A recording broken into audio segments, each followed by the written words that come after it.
Star education point के physics online class में आपका स्वागत है। हम लोग इलेक्ट्रोस्टैटिक्स के अंदर एक महत्वपूर्ण क्वेश्चन पढ़ने जा रहे हैं। वो क्वेश्चन आपके स्क्रीन पर है। समरूप विद्युत क्षेत्र से आप क्या समझते हैं? समरूप विद्युत क्षेत्र को एक समान विद्युत क्षेत्र भी कहा जाता है। अंग्रेजी में इसको यूनिफॉर्म इलेक्ट्रिक फील्ड कहते हैं। तो हमने पिछले वीडियो में आपको समरूप विद्युत क्षेत्र के बारे में बताया था। तो उसमें आपको बताया गया था कि वैसा विद्युत क्षेत्र जिसमें सभी विद्युत बल रेखाएं समान दिशा में चल रही हो और विद्युत बल रेखाओं के बीच की दूरी समान समान हो। कहने का मतलब विद्युत क्षेत्र के प्रत्येक बिंदु पर विद्युत क्षेत्र की तीव्रता क्या हो, समान हो। तो इस प्रकार के विद्युत क्षेत्र को समरूप विद्युत क्षेत्र अर्थात यूनिफॉर्म इलेक्ट्रिक फील्ड कहा जाएगा। तो आशा है इसको आप पहले से जान रहे हैं और यही क्वेश्चन पूछ रहा है, समरूप विद्युत क्षेत्र से आप क्या समझते हैं। अब आगे कहता है कि समरूप विद्युत क्षेत्र में स्थित अर्थात समरूप विद्युत क्षेत्र में एक विद्युत द्विध्रुव अर्थात इलेक्ट्रिक डायपोल रखा हुआ है, ठीक ना। अब उसको कहता है कि यदि थीटा कोण से घुमाया जाए तो कितना बल लगेगा उसको घुमाने में, और विद्युत जो द्विध्रुव है उस पर कितना बल आघूर्ण अर्थात टॉर्क उत्पन्न होगा, और उसको थीटा कोण से घुमाने में कितना कार्य संपन्न होगा, उसके लिए भी व्यंजक प्राप्त करना है। तो तीन काम है। समरूप विद्युत क्षेत्र में रखे गए विद्युत द्विध्रुव पर यदि आप बल लगाकर थीटा कोण से घुमाते हैं तो बल का परिमाण क्या होगा, उस पर टॉर्क अर्थात बलाघूर्ण कितना लगेगा, और थीटा कोण से घुमाने में कितना कार्य संपन्न होगा। ये तीन काम निर्धारित करना है इस क्वेश्चन के अंदर। ये लॉन्ग क्वेश्चन है जो 5 नंबर में बोर्ड परीक्षा में आती है। तो आइए देखते हैं। सबसे पहले परिभाषा यहाँ पर हम लोगों को लिख देना है। समरूप विद्युत क्षेत्र से आप क्या समझते हैं। तो अभी बताया आपको कि वैसा विद्युत क्षेत्र जिसके प्रत्येक बिंदु पर विद्युत बल रेखाएं समान दिशा में चल रही हो और बल रेखाओं के बीच की दूरी भी समान हो, अर्थात विद्युत क्षेत्र के प्रत्येक बिंदु पर विद्युत क्षेत्र की तीव्रता का परिमाण समान हो। तो इस प्रकार के विद्युत क्षेत्र को समरूप विद्युत क्षेत्र या एक समान विद्युत क्षेत्र या यूनिफॉर्म इलेक्ट्रिक फील्ड कहा जाता है, ठीक। तो आइए इसके बाद का काम हम लोग करते हैं। देखिए समरूप विद्युत क्षेत्र का चित्र बनाया है। यहाँ पर आप देख रहे हैं ये समरूप विद्युत क्षेत्र है। इसके सभी बल रेखाओं की दिशा क्या है, एक समान है ना, सब एक दिशा में जा रही है और इनके बीच की दूरी भी क्या है, समान समान, ठीक है। अब क्या करते हैं, एक विद्युत द्विध्रुव को इसमें रखकर थीटा कोण से घुमा लेते हैं। तो आइए देखते हैं।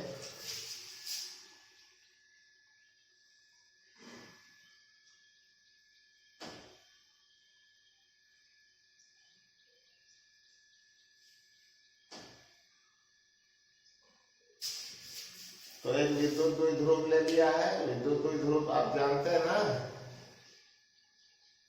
समान परिमाण वाले दो विजातीय आवेश एक दूसरे से अत्यल्प दूरी पर स्थित हो तो आवेश के ऐसे जोड़े या निकाय को विद्युत द्विध्रुव कहा जाता है, ठीक। तो मान लिया कि इसका भी नाम भी दे देते हैं कुछ। इसका नाम दे देते हैं ए, इसका नाम दे देते हैं बी। तो मान लिया कि ए बी एक विद्युत द्विध्रुव है और इसकी लंबाई 2L है। पूरी लंबाई यहाँ से यहाँ तक कितनी है, तो 2l है। ए बी लंबाई कितनी है, 2l। ठीक, ऐसा मान लेते हैं। आपने पढ़ा था ना कि समरूप, मान लीजिए विद्युत क्षेत्र E हो तो विद्युत क्षेत्र का परिभाषा क्या था, विद्युत क्षेत्र या विद्युत क्षेत्र की तीव्रता का परिभाषा क्या था, विद्युत क्षेत्र के किसी बिंदु पर एकांक परीक्षण धनावेश द्वारा अनुभव किए जाने वाले बल को ही विद्युत क्षेत्र की तीव्रता कहते हैं। तो मान लिया कि Q आवेश के द्वारा अनुभव किए जाने वाला बल क्या है, E है, अनुभव किए जाने वाला बल F है। विद्युत क्षेत्र के किसी बिंदु पर Q आवेश को रख रहे हैं तो F बल अनुभव हो रहा है, तो एकांक आवेश को रखेंगे तो कितना होगा, F/Q। और यही ना विद्युत क्षेत्र की तीव्रता थी, पढ़े थे ना विद्युत क्षेत्र की तीव्रता पहले। तो इस प्रकार से बल का मान F बराबर क्या होगा, Q इंटू E हो जाएगा। तो बल का मान क्या होगा, Q इंटू E। तो आइए देखते हैं, इस पर समरूप विद्युत क्षेत्र E है तो इस पर लगने वाला बल का मान क्या होगा, F बराबर Q इंटू E। इस प्रकार से बल का परिमाण हो जाएगा इधर। अब बताइए, यहाँ पर आवेश क्या है, -Q। इस साइड में लगने वाला बल जो विपरीत दिशा में होगा, और यहाँ क्या होगा, F डैश बराबर -Q इंटू E। देख रहे हैं, दोनों बल जो है इस पर एक दूसरे के विपरीत दिशा में लग रहा है। माइनस चिन्ह क्या बतला रहा है कि इसकी दिशा जो है ऋणात्मक दिशा में है, और प्लस चिन्ह क्या बतला रहा है, उसकी दिशा जो है धनात्मक दिशा में है। तो जब दो बल विद्युत द्विध्रुव के किनारे लगेगा जिसका परिमाण बराबर हो और दिशा विपरीत हो, तो वो क्या करेगा, इसको घुमाना चाहेगा, ठीक ना, इसको क्या करेगा, घुमा देगा। मान लीजिए आप थीटा कोण से पहले से आप क्या किए हैं, थीटा कोण पर रखे हुए थे, तो अब क्या करेगा, ये इसको घुमाएगा, मतलब इसको विद्युत क्षेत्र में लाना चाहेगा। इसको तो विद्युत क्षेत्र में लाना चाहेगा तो क्या होगा, बला घूर्ण उत्पन्न होगी। तब उसी बला घूर्णों को हम लोगों को क्या करना है, निर्धारित करना है, निकालना है। तो यहाँ पर थोड़ा सा आपको बनावट को लिख देते हैं। यहाँ पर देखिए, माना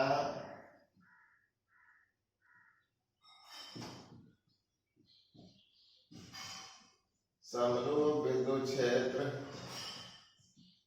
समरूप विद्युत क्षेत्र E में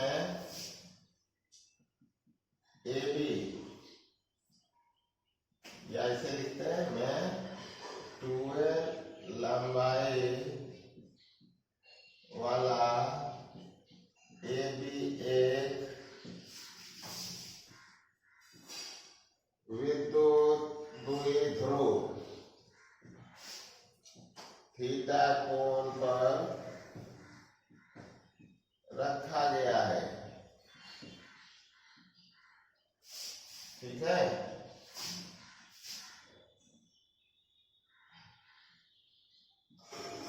विद्युत द्विध्रुव के आवेशों का परिमाण Q है। देख रहे हैं, ये परिमाण आवेशों का छोटी Q माना है, आप चाहें तो बड़ी Q का भी इस्तेमाल कर सकते हैं, तो Q है। अतः इस विद्युत द्विध्रुव का आघूर्ण, विद्युत द्विध्रुव का आघूर्ण हम यहाँ पर लिखने जा रहे हैं। विद्युत द्विध्रुव के आघूर्ण को हम लोग क्या करते हैं, P से सूचित करते हैं। अब विद्युत द्विध्रुव का आघूर्ण बराबर होता है द्विध्रुव के एक आवेश का परिमाण गुना द्विध्रुव की लंबाई। तो कितनी है लंबाई, यहाँ से यहाँ तक देखिए कितना लंबा है, 2l। यहाँ पर क्या लिखेंगे 12। ये समीकरण नंबर 1 हो गया है। तो इतना सा वर्णन हम लोगों ने कर दिया है। ठीक, अब लिखते हैं अतः विद्युत क्षेत्र ई द्वारा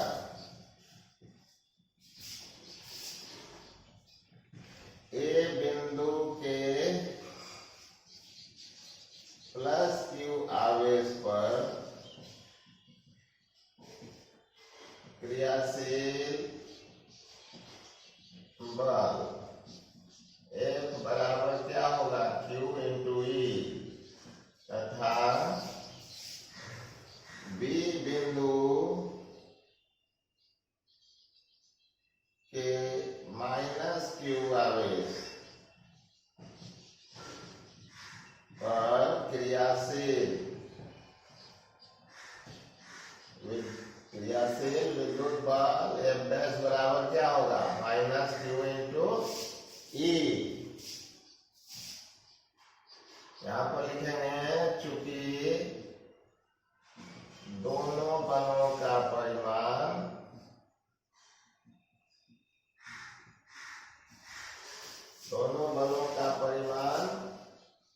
बराबर किंतु दिशा विपरीत होने के कारण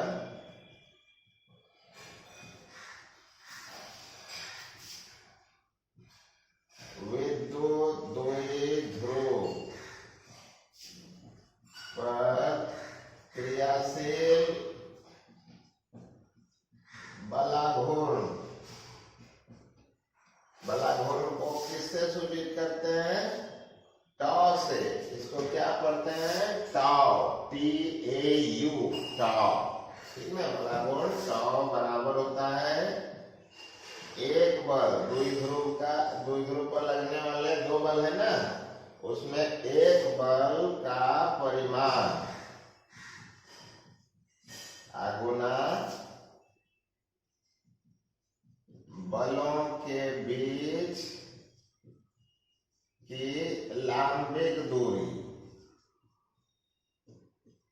इसमें दो बल लग रहा है तो बल गुना बल बाहु होता है ना बलाघूर्ण, तो उसमें से एक बल ले लेना है गुना बल बाहु के जगह पर क्या होगा बलों के बीच की लंबिक दूरी। अब हम लोग चित्र में देखेंगे कि बलों के बीच की लंबिक दूरी क्या है। तो आइए देखते हैं, ये बल इस दिशा में है और ये बल इस दिशा में है। अब दोनों बलों के बीच की लंबिक दूरी क्या होगी देखिए,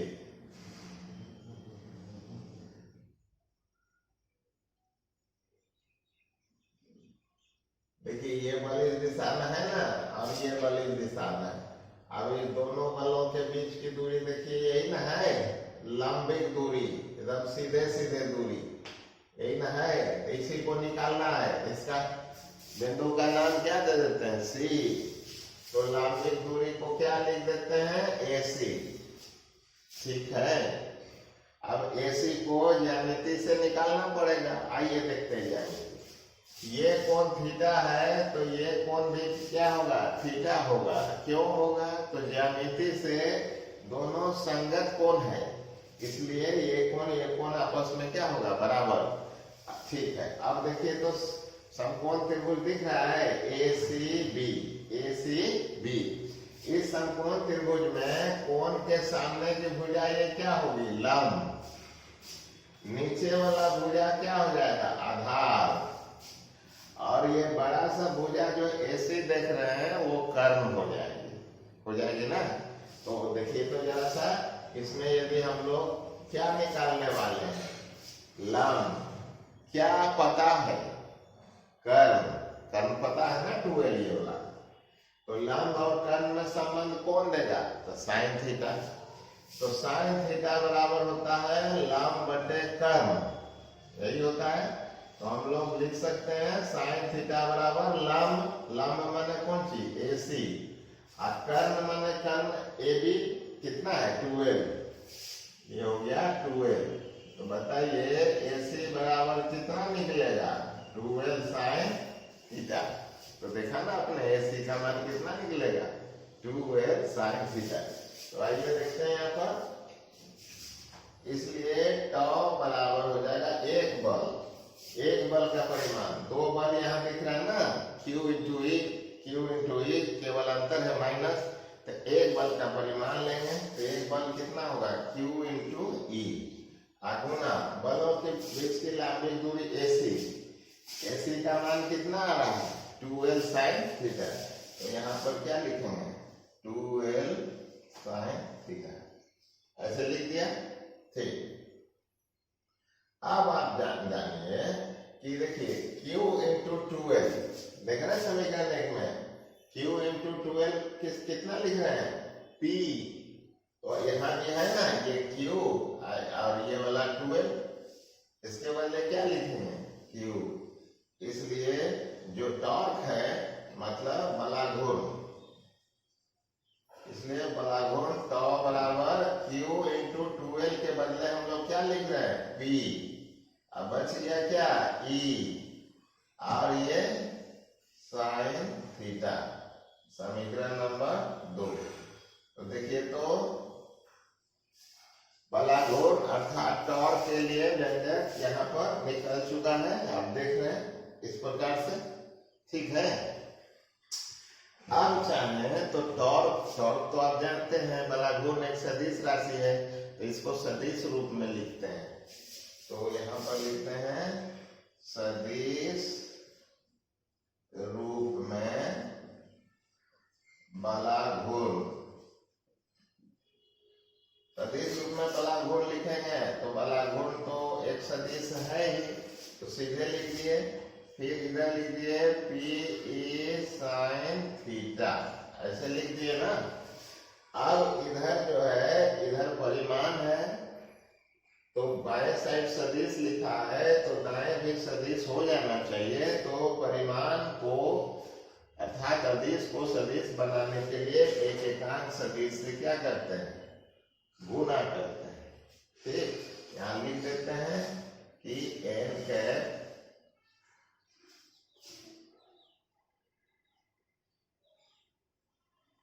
एक एकांक सदिश है, n कैप एक एकांक सदिश है जो क्या करेगा वो टॉर्क की दिशा को क्या करता है सूचित करता है। तो इतना ही लिख देना है कि n कैप क्या है एक एकांक सदिश है। तो आप जानते हैं ना वेक्टर आता है ना सदिश का सूत्र आपको कैसे आता है कि A क्रॉस B बराबर होता है AB sin थीटा और एक एकांक सदिश n कैप, ऐसे आता है ना। तो देखिए तो इसी के जैसा सूत्र है, AB के जगह क्या है PE, साइन थीटा भी है और n कैप भी है ना, तो इतना सारा को क्या लिखते हैं A क्रॉस B, तो इसको P क्रॉस E नहीं लिखेंगे, तो आइए लिखते हैं इसको, इसलिए टॉर्क बराबर क्या हो जाएगा P क्रॉस E। तो देखिए हम लोगों ने बलाघूर्ण का सूत्र सदिश रूप में लिख दिया है, टॉ बराबर P क्रॉस E। परीक्षा में ऑब्जेक्टिव में ये पूछता है कि टॉ बराबर P क्रॉस E होता है कि E क्रॉस P होता है, तो सदा याद रखिएगा कि टॉ बराबर P क्रॉस E ही होता है, उल्टा नहीं लिखिएगा, ठीक है, ऐसा ही लिखेंगे। अब आइए हम लोग टॉ का मैक्सिमम मान कितना हो सकता है वो देखते हैं ऑब्जेक्टिव के लिए। ठीक,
डिग्री हो। कितना हो? 90 डिग्री। अर्थात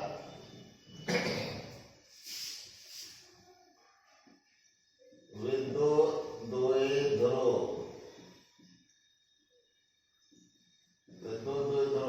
विद्युत क्षेत्र ई के साथ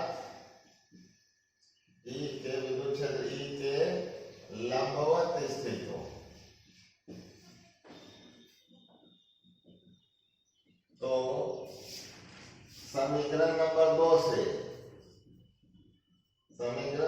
2 से देखिए, जो टॉर्क है वो P इंटू क्या हो जाएगा? साइन 90 डिग्री ना होगा ना। और साइन 90 क्या होता है? 1।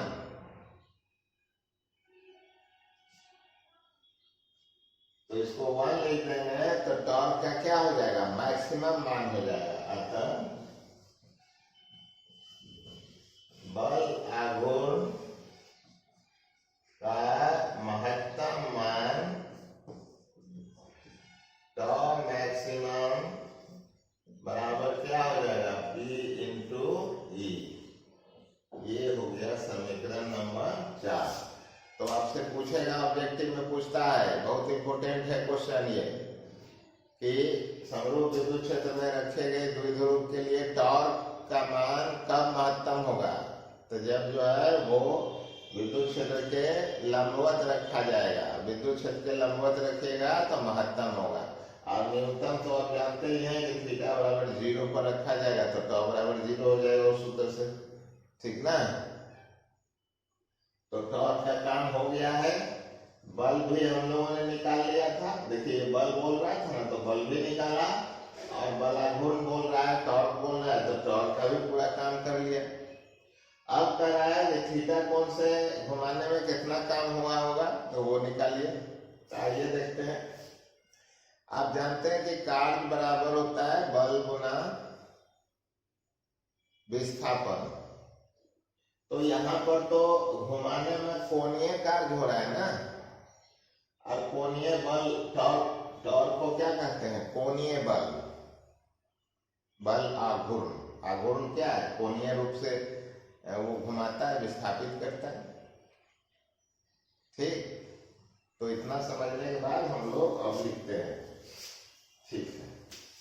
क्या लिखते हैं कि माना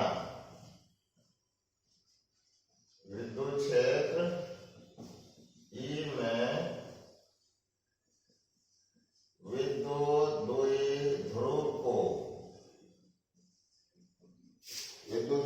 को डी थीटा कोण से घुमाने में संपन्न कार्य dw है। माने थोड़ा सा घुमाने में थोड़ा सा काम हुआ है, ठीक। तो लिखते हैं अतः ये कैसा कार्य हो रहा है? कोणीय रूप से कार्य हो रहा है घुमाने में। तो कोणीय कार्य बराबर कोणीय बल। कोणीय बल मतलब क्या? टॉर्क गुना कोणीय विस्थापन। कितना से विस्थापित किए हैं कोणीय रूप से? D theta. समझ में आया? कोणीय कार्य बराबर कोणीय बल। कोणीय बल मतलब बल आघूर्ण, आर गुना कोणीय विस्थापन। कोणीय कार्य, कोणीय बल, कोणीय विस्थापन, बल गुना विस्थापन कार्य। समझ में आ गई? अब आइए इसके मान को हम लोग रखें। तो बताइए, इसलिए dw बराबर टॉ। टॉ का असली सूत्र कौन सा है? वो समीकरण 2 ये वाला, देखिए उसका मान रखते हैं Pe साइन थीटा रख दिया, और ये वाला डी थीटा यहाँ बगल में रख दिया। इस समीकरण नंबर क्या हो गया? 5। कर क्या रहे हैं? कार्य निकाल। तो कितना घुमाएगा? डी थीटा घुमाए हैं तो इतना हुआ। तो पूरा थीटा कौन से घुमाए हैं आप? इसको क्या किया? थीटा कौन से घुमाए थे? तो कहां से घुमाए थे? तो ये पहले किधर था? विद्युत ध्रुव पहले किधर था, इधर जीरो कोण पर था, अब यहां से धीरे धीरे धीरे धीरे घुमा दिया है ना। तो थीटा बराबर 0 डिग्री से थीटा कोण तक घुमाने में कितना टोटल संपन्न कार्य हुआ, अब निकालेंगे। तो निकालेंगे तो क्या करेंगे, इंटीग्रल लगाएंगे, इंटीग्रल। ठीक, तो आइए निकालते हैं। अतः विद्युत द्विध्रुव, विद्युत द्विध्रुव को थीटा बराबर 0 डिग्री से थीटा कोण तक घुमाने में कुल संपन्न कार्य, कुल संपन्न कार्य समीकरण नंबर 5 से, समीकरण नंबर 5 से लगा दिए। तो क्या करेंगे,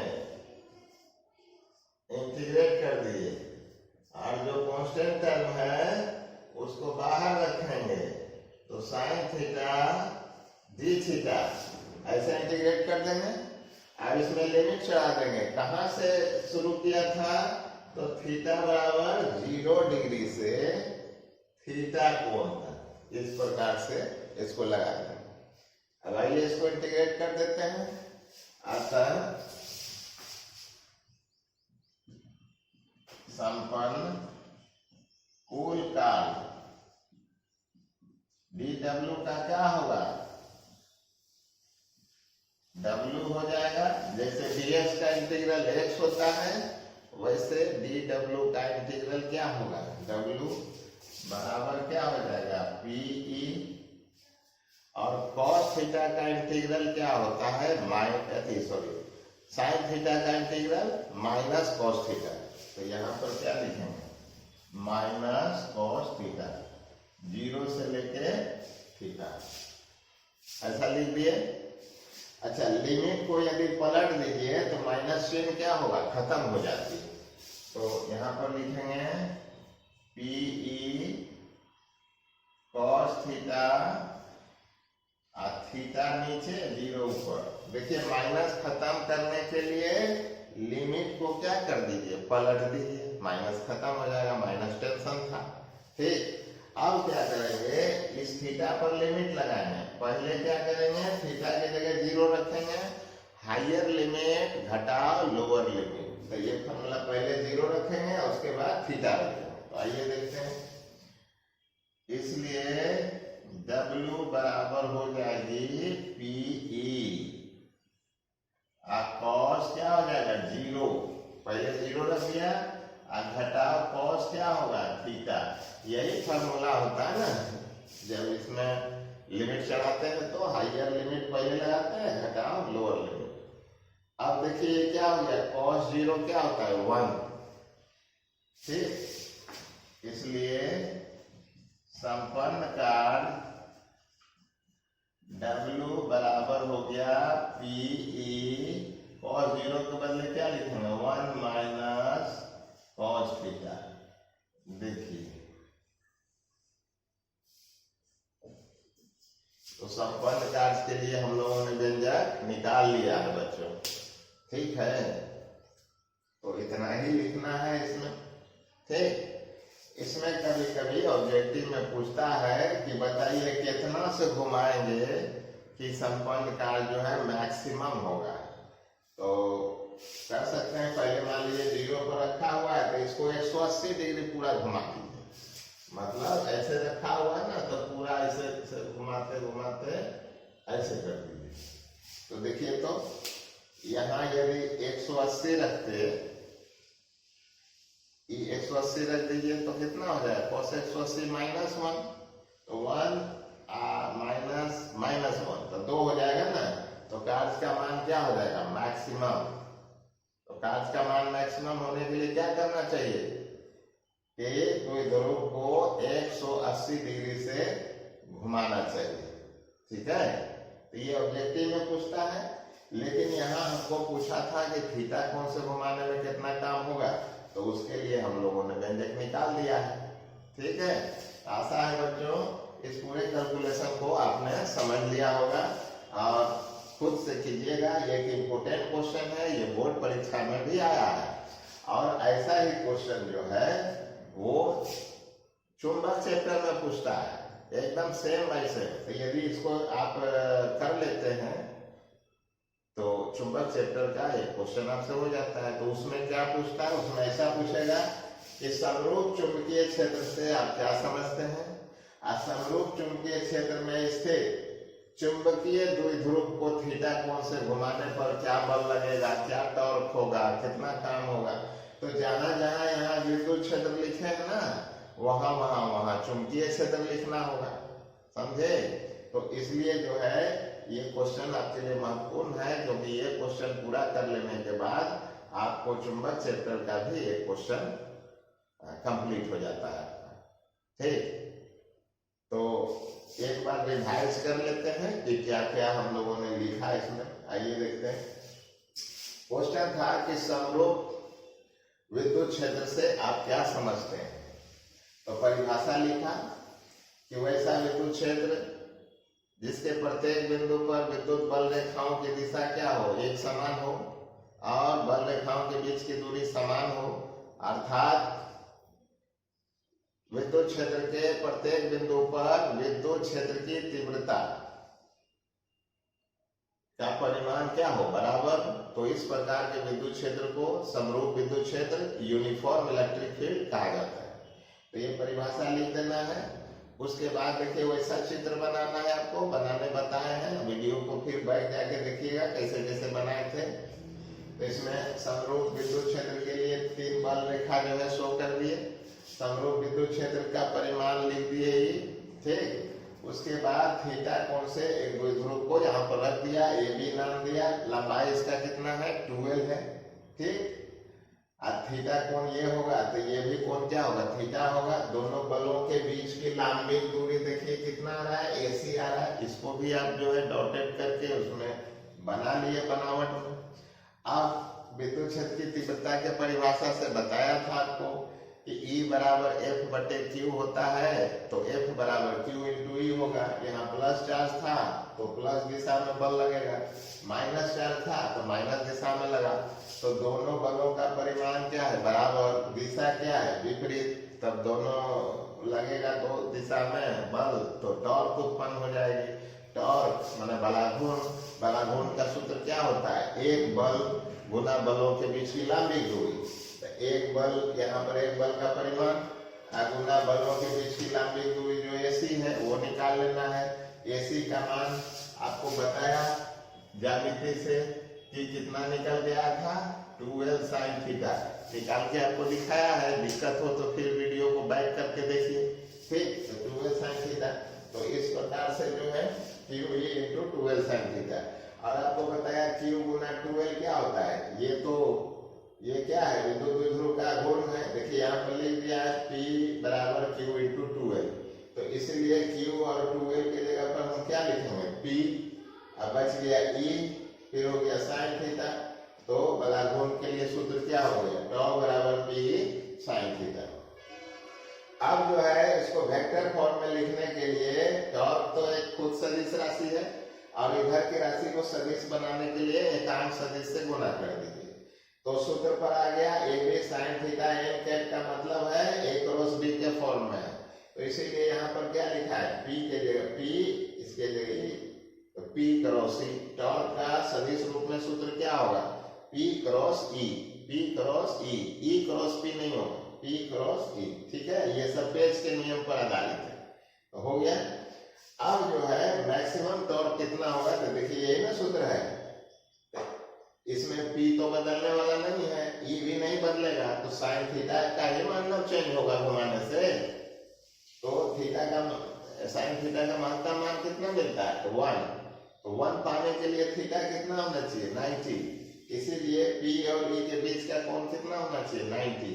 अर्थात द्विध्रुव को समरूप विद्युत क्षेत्र में लंबवत रखिएगा, तभी टॉर्क क्या होगा, महत्तम। तो देखिए यहाँ पर लिखा है कि थीटा बराबर 90 डिग्री होगा, तो टॉर्क का मान ये हो जाएगा, और टॉर्क का मान महत्तम कितना होगा, P।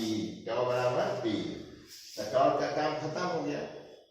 अब था कि थीटा कोण से आपने घुमाया था, तो उसमें कितना काम हुआ है वो निकालना है। तो हमने कहा कि कोणीय रूप से घुमाए थे, कोणीय रूप से कार्य किया, तो कोणीय कार्य बराबर कोणीय बल गुना कोणीय विस्थापन। ठीक है, तो टाउ का मान यहाँ कितना निकाला है, पी ए साइन थीटा। तो टाउ की जगह क्या लिखेगा, पी ए साइन थीटा, और डी थीटा को डी थीटा लिख दिया। तो ये तो डी थीटा से घुमाने में ना काम संपन्न हुआ, ये कितना से घुमाने में काम संपन्न हुआ है, डी थीटा से। तो हम तो घुमाए थे थीटा, कहाँ से घुमाए थे, 0 से लेके थीटा तक। तो उसमें क्या करेंगे, इंटीग्रेट कर देंगे समीकरण को। तो 0 से थीटा इस पर क्या किए, इंटीग्रेट करके लिमिट चढ़ा दिए। ठीक, तो साइन थीटा का इंटीग्रल माइनस कोस थीटा, ये माइनस हटाने के लिए लिमिट को क्या किए, चेंज कर दिए। देखिए यहाँ पर चेंज कर दिया है। ठीक है, उसके बाद कैसे हल करेंगे, यहाँ पर लगाते हैं वेरिएबल थीटा पर हायर लिमिट घटा लोअर लिमिट। तो इस प्रकार से पहले हो जाएगा cos 0 और माइनस फिर हो जाएगा cos थीटा। ठीक, cos 0 क्या होता है 1 और cos थीटा क्या होता है cos थीटा। तो इस प्रकार संपन्न कार्य के लिए व्यंजक हो गया है W बराबर PE 1 माइनस cos थीटा। ठीक, हमने इसमें कहा कि कंडीशन यदि दिया रहेगा और तो आप लिख सकते हैं और भी एक लाइन ज्यादा। क्या कंडीशन, कि कार्य का महत्तम मान कितना हो सकता है। तो हमने कहा था कि यदि थीटा का cos थीटा का मान यदि -1 हो जाए तब ये 2 हो जाएगा। cos थीटा का -1 कब मान होगा, जब थीटा का मान 180 डिग्री होगा, अर्थात द्विध्रुव ध्रुव को समरूप विद्युत क्षेत्र में 180 डिग्री से घुमा दीजिएगा, तब जाके यहाँ पर कार्य क्या होगा, महत्तम होगा। तो महत्तम कार्य निकालने बोलेगा तो एक लाइन लिख दीजिएगा, नहीं बोलेगा तो इतना से भी काम चल जाएगा। ठीक है, तो ये मोस्ट इम्पोर्टेंट क्वेश्चन है बच्चों, इसको आप याद कर लीजिएगा। ठीक, अब इसको अच्छी तरह से आप नोट भी कर लीजिएगा। अब